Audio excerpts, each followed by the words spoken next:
अगर दोस्तों आप अपना घर या बिल्डिंग या कमर्शियल बुनियाद पे आपका कोई भी फ़्लैट या कुछ भी प्रोजेक्ट वगैरह बन रहा हो, आप उस पे बुनियाद पे इस तरह से ऑयलिंग डामरिंग करवाएंगे, अगर डामर वगैरह लगवाएंगे, तालकोल भी जिसको कहते हैं, तो ये आपका जो फाउंडेशन है वो ज़्यादा अरसे तक चलेगा और वो ख़राब नहीं होगा।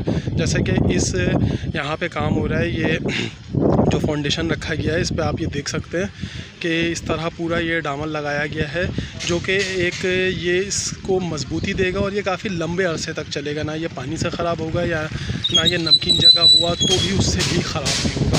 ये आगे चल के इनको काफ़ी फ़ायदा देने वाला है। तो अगर आप भी अपना फाउंडेशन वगैरह स्टार्ट करने वाले हैं तो इस तरह का अगर आप उस पर काम करते हैं तो आपको ये काफ़ी सूदमंद साबित होगा। शुक्रिया दोस्तों।